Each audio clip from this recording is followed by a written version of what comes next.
Hello dear student, I am Praveen Dubey sir from Drishti judiciary. और हम लोगों की यह जो श्रृंखला है, ये जो सीरीज हम लोग कर रहे हैं सुप्रीम कोर्ट केसेस 75 ईयर्स में, कुछ इम्पॉर्टेंट ऐसे केसेस हैं जिन पर हमारी एक अच्छी चर्चा आप लोगों से हो रही है। और उसी श्रृंखला में in a same process today we will discuss about the H Maharajadhiraj Madhavrao Jivaji versus Union of India case. As we all know, before the 1970, Indira Gandhi prime minister थी और एक दौर ऐसा चल रहा था उस समय आफ्टर लाल बहादुर शास्त्री कि इंदिरा गांधी ने सोशलिज्म को एस्टैब्लिश करने के लिए, इंदिरा गांधी ने सोशल जस्टिस को प्रोवाइड करने के लिए बहुत सारे प्रोग्राम्स बनाए। But during the age of 1969 to 1975 बहुत सारे चेंजेस होते हैं। और इसी 1970 के एज में एक सोशल जस्टिस को देखते हुए, इक्वालिटी को एस्टैब्लिश करने की नीयत को देखते हुए इंदिरा गांधी ने 26th अमेंडमेंट एक्ट लाने का प्रयास किया और thereby 26 amendment act Indira Gandhi repealed the provision related to the privy purse under article 291 of the Indian Constitution. अनुच्छेद 291 में जो प्रिवी पर्स की व्यवस्था थी उसको 26वें संविधान संशोधन के द्वारा इंदिरा गांधी सरकार ने समाप्त कर दिया, संसद ने हमारी समाप्त कर दी। कभी कभी निकल जाता है, कुछ व्यक्तित्व इतने भारी होते हैं कि पार्लियामेंट वर्ड बोलते बोलते उन व्यक्तित्वों का नाम भी आ जाता है, आप इसको समझ सकते हैं। तो माधवराव सिंधिया का मामला आप सब जानते हैं, ग्वालियर का एक बहुत बड़ा घराना है सिंधिया घराना, इतिहास के विद्यार्थी इस बात को जानते हैं। थोड़ी सी हिस्टोरिकल चर्चाएं जो अगर हम करते हैं तो हमें ये बात समझ में आती है कि 1947 के पहले जो तमाम रियासतें थीं, नियर अबाउट 560 के आसपास जो रियासतें थीं, खास तौर से 532 रियासतें ऐसी थीं जिनको भारत में मर्जर करने की बहुत बड़ी चुनौती सामने थी। और उन्हीं चुनौतियों में कुछ राज्य, कुछ प्रिंसली स्टेट जो थे, स्टेट कैटेगरी के, स्टेट की category a b c d में एक कैटेगरी थी बी कैटेगरी, प्रिंसली स्टेट, यानी राजा महाराजा के जो घराने थे वे अपने आप को उस राज्य या उस रियासत का प्रमुख समझते थे। उनको इंस्ट्रूमेंट ऑफ एक्सेशन के थ्रू भारत में विलय करने की व्यवस्था थी।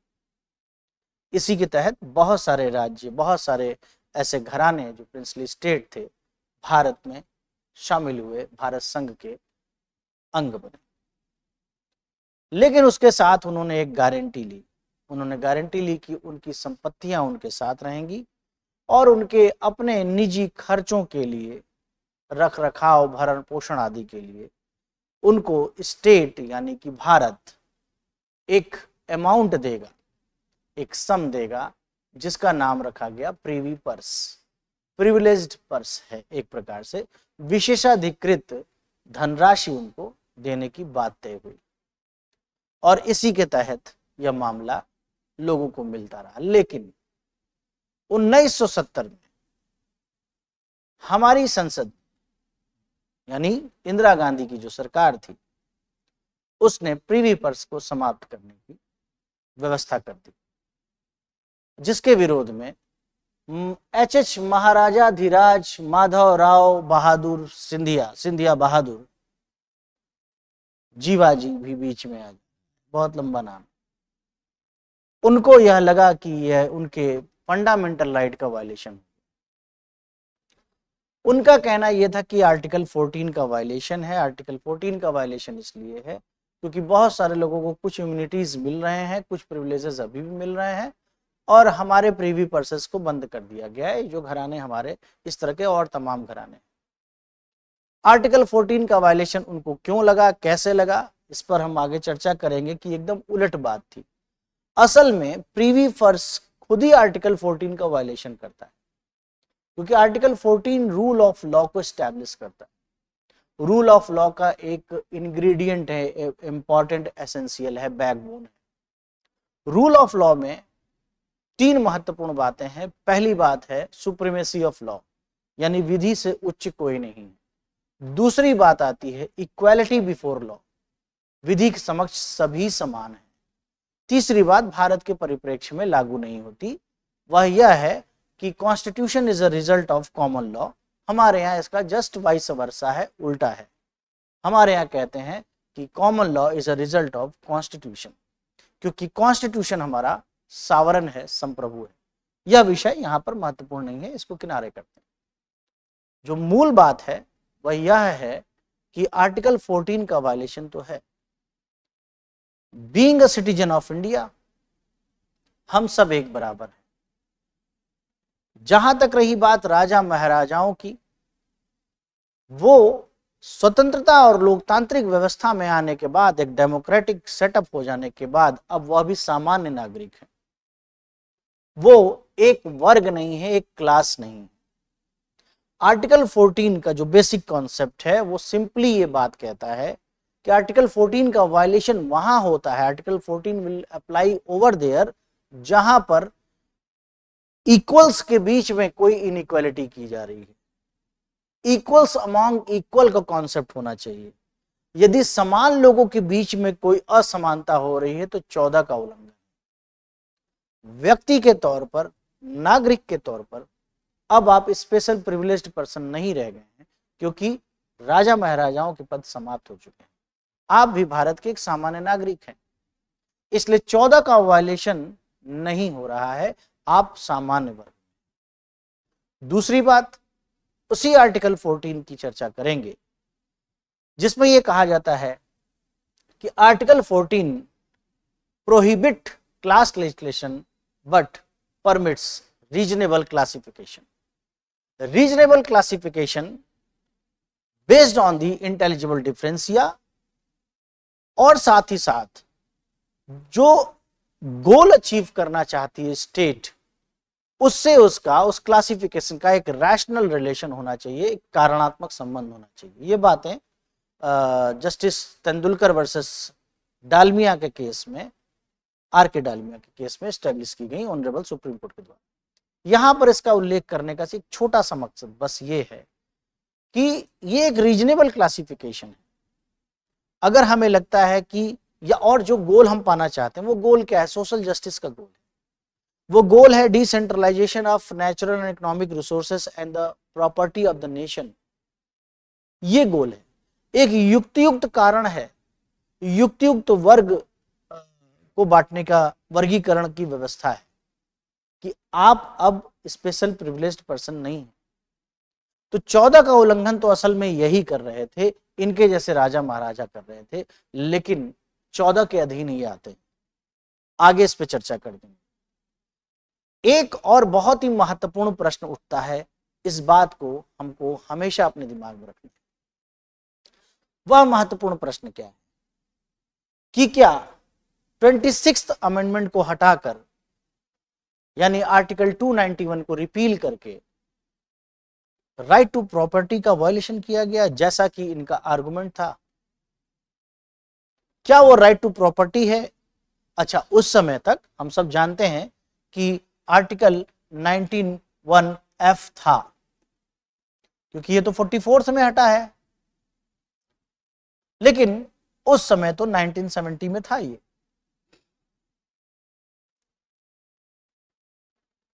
तो इन बातों को विस्तार से हम जा रहे हैं अध्ययन करने।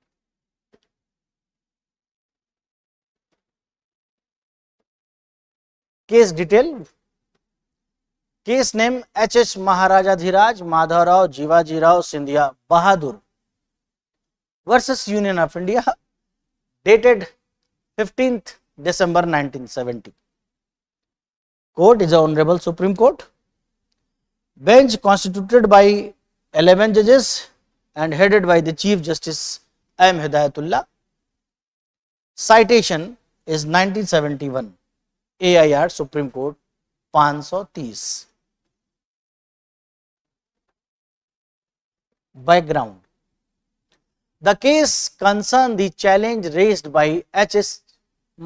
Maharajadhiraj Madhav Rao Jivaji Sindhia Bahadur, the former Maharaja of Gwalior, against the 26th Amendment to the Constitution of India 1971, which abolished the privy purses, the sum of money paid to the former ruler of princely state. ये जो princely state के ruler थे, शासक थे, उनको एक purse दिया जाता था।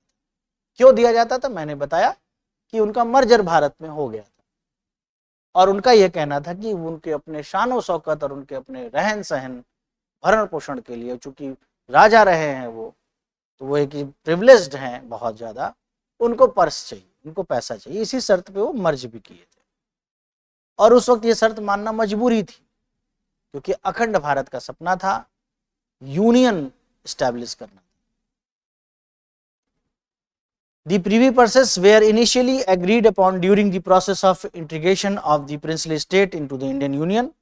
वही बात, प्रीवी पर्स उस समय आवश्यक था, ड्यूरिंग प्रोसेस ऑफ इंटीग्रेशन, समामेलित करना उन प्रिंसली स्टेट्स को भारत संघ में आजादी के बाद, and they were guaranteed under article 291।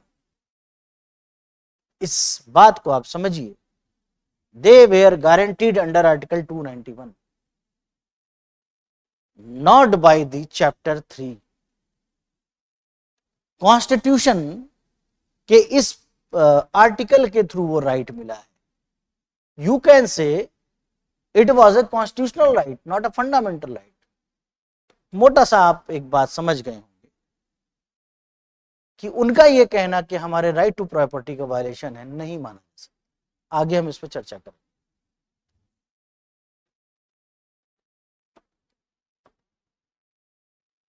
After the passage of 26th Amendment, the privy purses were abolished and the special privileges of former ruler were removed.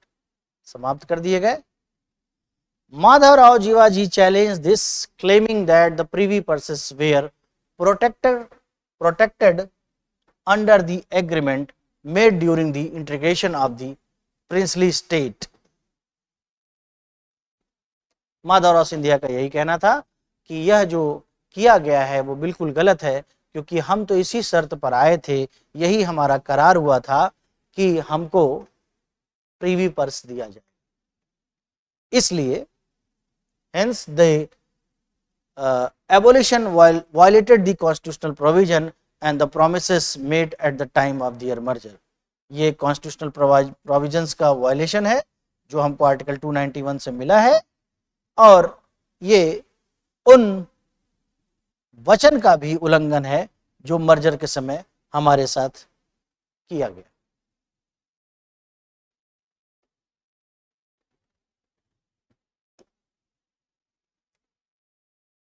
Legal provision जो involve है in this amendment, in this issue, Article 291, which was omitted by the 26th Amendment, Article 368।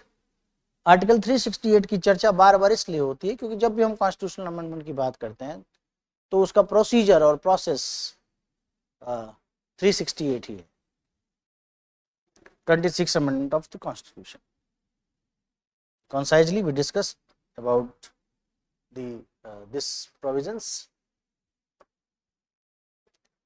Article 291 of the Constitution of India, this article provided for the privy purses for the rural princely state, we all know।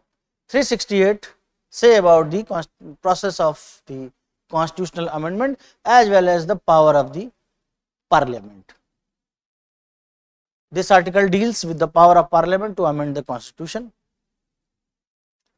देखिए, ये जो शब्द आपके सामने नजर आ रहे हैं, इन शब्दों पर आगे बहुत सारी चर्चाएं हुई, यहाँ तक कि गोलकनाथ में जो एक अलग बात आती है, गोलकनाथ के बाद केशवानंद में 24th अमेंडमेंट के जरिए जो बातें आती हैं, अल्टीमेटली 42nd अमेंडमेंट में, और 42nd अमेंडमेंट के बाद 368 का क्लॉज 4 और 5 में जो एक कॉन्साइज कॉन्सेप्ट निकल के आता है कि पार्लियामेंट्री सुप्रीमेसी है और गवर्नमेंट कुछ भी कर सकती है, जुडिशियल रिव्यू नहीं किया जा सकता, अल्टीमेटली जो बातें कहेंगी वो ये निकल के आई कि वो प्रोसीजर है, वो एब्सोल्यूट पावर नहीं है पार्लियामेंट की। लेकिन 1970 तक तो ये पावर ही था ना, और ये उस दौर की बात हो रही है।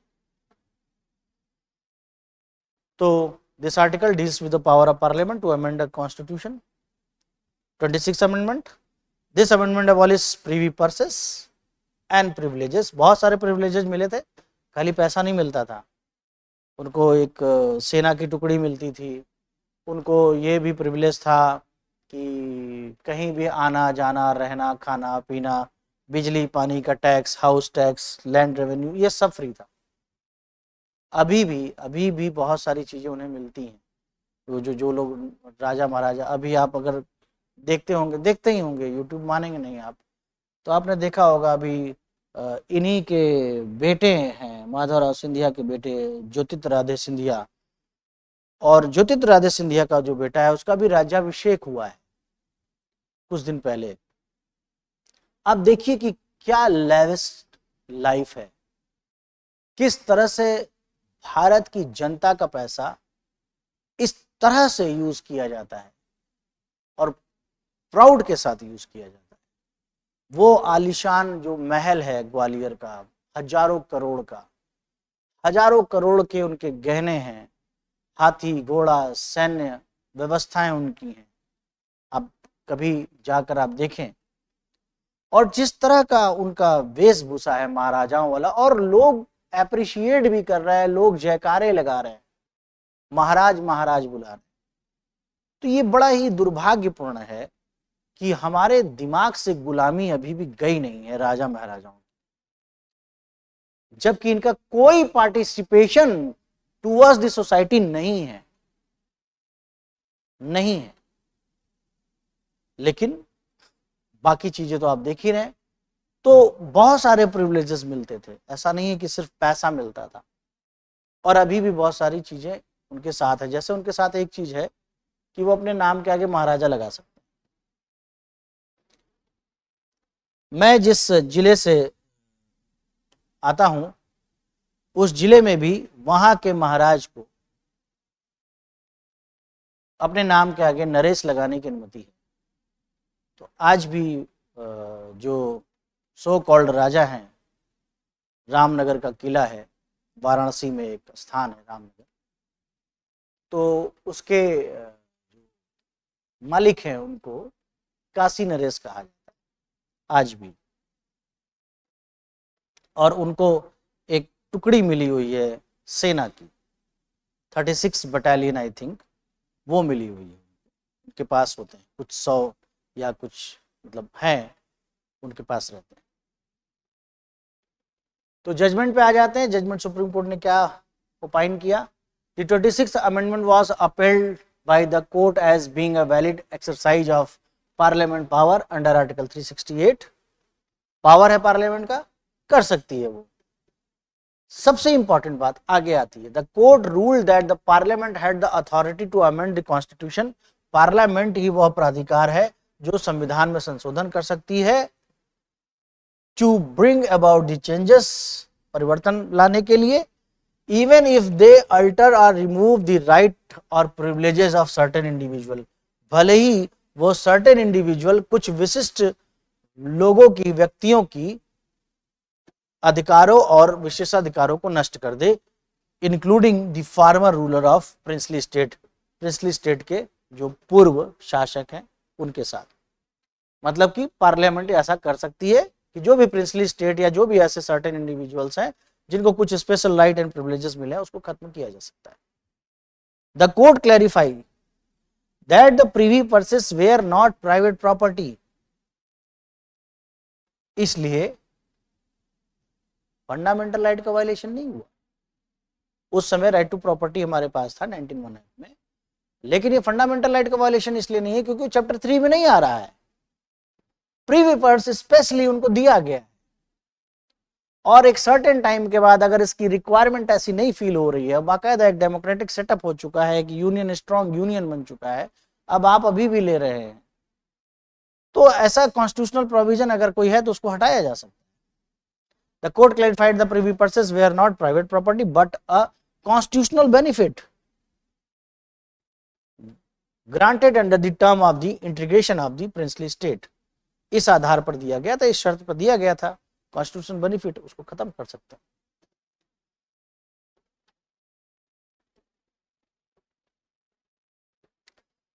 And these agreements could be Altered, और ऐसे जो आपके साथ करार किए गए थे कि आपको प्रीवी पर्स देंगे, कुड बी अल्टर्ड एंड और abolish by the amendment and they वे are not protected under the fundamental right of property. ये आपको समझ में आ गया रीजन क्यों इतनी आसानी से हट गया? The petitioner argument that the abolition of the privy purses violating Article 14, मुझे तो समझ नहीं आता कि किस आधार पर 14 का वायलेशन ये कह रहे थे।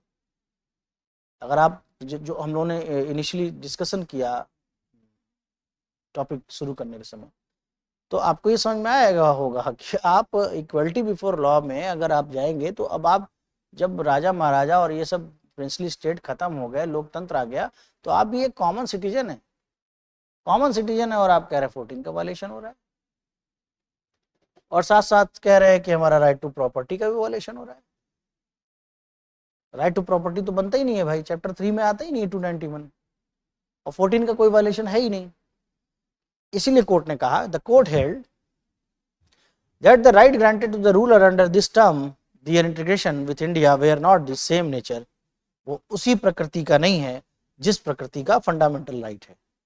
ये तो हम आपको स्पेसिफिक रीजन से दिए, and could be alter by parliament as a part of its power to amend, और पार्लियामेंट उसको संशोधन की शक्ति के आधार पर अल्टर कर सकती है, खत्म भी कर सकती है।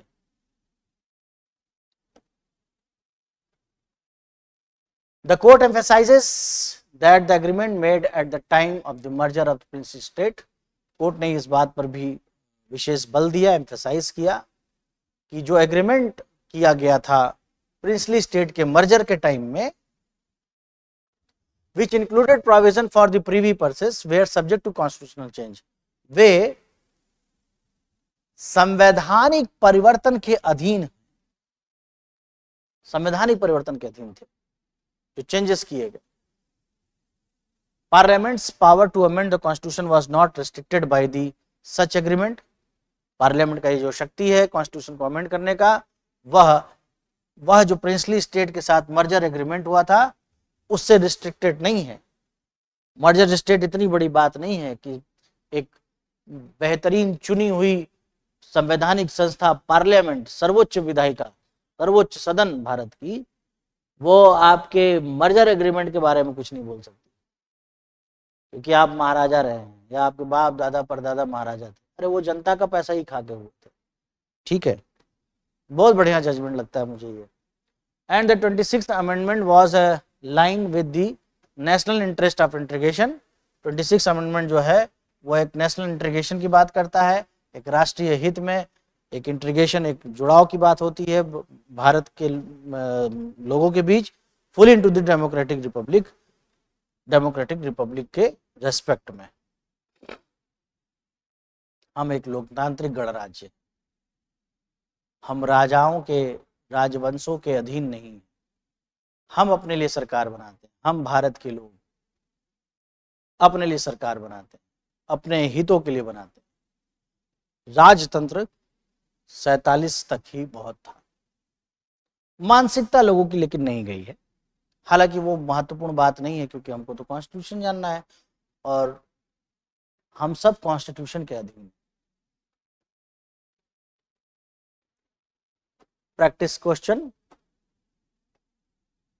Which constitutional amendment was challenged in the case of H.H. Maharaja, Dhiraj, Madhav Rao, Jivaji Bahadur Sindhia versus Union of India?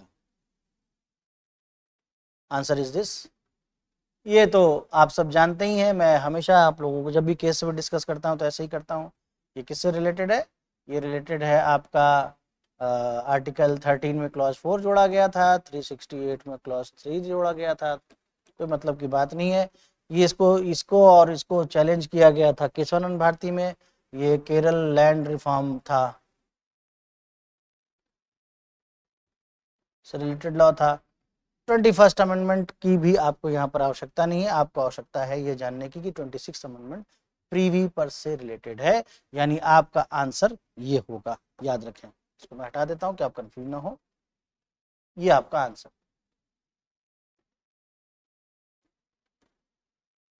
ठीक, और मेंस का क्वेश्चन, मेंस के क्वेश्चन को जिस तरह से मैं बताता हूँ आप वैसे ही करेंगे। सबसे पहले आप यही बताएंगे कि माधवराव सिंधिया के केस में 26 अमेंडमेंट को चैलेंज किया गया, जिसके थ्रू आर्टिकल 291 को एबॉलिश कर दिया गया था, समाप्त कर दिया गया था। लेकिन अब आप इसके जस्ट बाद क्या करेंगे, आप बताएंगे कि that amendment was not unconstitutional because that amendment और this amendment is not violated the concept and mandate of the constitution under article 14। 14 का उल्लंघन नहीं करता, और 14 का क्यों नहीं उल्लंघन करता वो हमने आपसे जो बात कही है उसको आप कंसाइज में बताएंगे। और साथ ही साथ आप ये भी बताएंगे कि ये राइट टू प्रॉपर्टी नहीं है, ये संपत्ति का अधिकार नहीं था, ये कॉन्स्टिट्यूशनल राइट था जो किसी स्पेसिफिक रीजन यानी मर्जर एग्रीमेंट के बेसिस पर किया गया था, और दैट उस समय की वो आवश्यकताएं थी। ठीक है, और उसके बाद वो सारी बातें जो आपने डिस्कस की इसमें जिस सीक्वेंस में की, in H Maharajadhiraj versus Union of India, the supreme court upheld the evolution of privy person under 26 amendment, discuss the significance of this judgement, वो हम लोगों ने चर्चा की। Contest of the constitutional power, हाँ कॉन्स्टिट्यूशनल पावर है, सब ये ऐसा कर सकते हैं जो बात इसमें बताई। एंड इट्स इम्पैक्ट, और इसका इम्पैक्ट क्या हुआ, 26 खत्म कर दिया गया, और जो राइट्स थे रूलर्स के प्रिंसली स्टेट के उनको भी समाप्त कर दिया गया, राइट एंड प्रिविलेजेस समाप्त कर दिया। तो ये संक्षिप्त रूप से 26वें संविधान संशोधन जिसके द्वारा आर्टिकल 291 को रिपील कर दिया गया उस पर हमने चर्चा की। आप इसको देखें और संक्षिप्त उत्तर करने का निश्चित रूप से प्रयास करें। Thank you so much.